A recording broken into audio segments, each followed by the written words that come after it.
আসসালামু আলাইকুম বন্ধুগণ, আপনাদের মাঝে নতুন একটি রেসিপি নিয়ে আসলাম। টাকি মাছ দিয়ে কিভাবে লাউ রেসিপি রান্না করা হয় তা আপনাদেরকে এই ভিডিওর মাধ্যমে দেখানো হচ্ছে। দেখতে পাচ্ছেন, পাতিলের মধ্যে তেল ঢেলে দিলাম। এখন আস্তে আস্তে মশলাগুলো দিয়ে দিচ্ছি। তেলটা গরম হওয়ার পর আস্তে আস্তে মশলা দিয়ে দিচ্ছি। প্রথমতে অল্প কাঁচামরিচ দিয়ে দিলাম। কাঁচামরিচ বেশি দেওয়া যাবে না, বেশি কাঁচামরিচ দিলে লাউয়ের তরকারি বেশি ঝাল হলে খাওয়া যাবে না।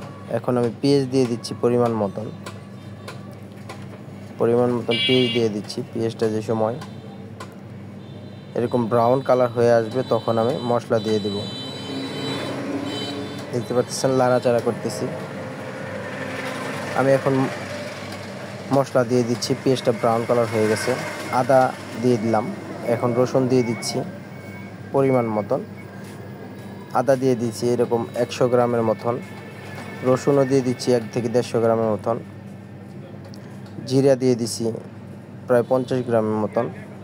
ধনিয়ার গুঁড়ো দিয়ে দিলাম 25 গ্রামের মতন। অল্প হলুদের গুঁড়া প্রায় 25 গ্রামের মতন হলুদের গুঁড়া।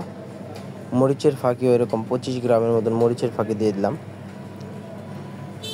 এখানে বন্ধুরা আপনাদেরকে বলা হয় নাই যে এখানে লাউ আছে 4 পিস, মিডিয়াম ধরনের 4 পিস লাউ আছে। 2 কেজি পরিমাণ আছে হলো টাকি মাছ দিয়ে লাউর রেসিপি করা হচ্ছে। স্বাদ মতন লবণ দিয়ে দিলাম।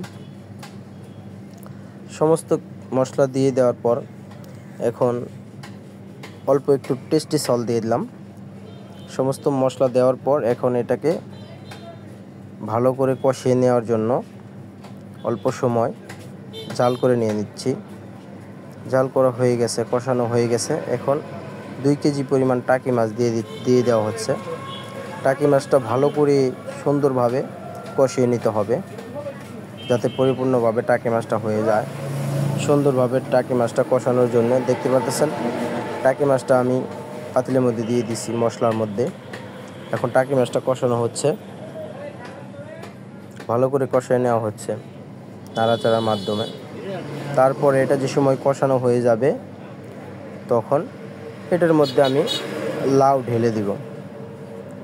এই মশলার মধ্যে লাউগুলো ঢেলে দিব। এখানে 4 পিস বড় বড় মিডিয়াম ধরনের 4 পিস লাউ রাখা হয়েছে। দেখতে পাচ্ছেন মাছ কষানো শেষ। এখন আমি লাউগুলো ঢেলে দিলাম। টাকি মাছ এবং লাউয়ের রেসিপি দেখতে পাচ্ছেন। সমস্ত মশলার মধ্যে আমি লাউ ঢেলে দিয়ে লাউগুলো ভালো করে মশলার সাথে মিশ্রণ করে নিচ্ছি যাতে সম্পূর্ণরূপে মশলার সাথে মিশে যায় লাউ।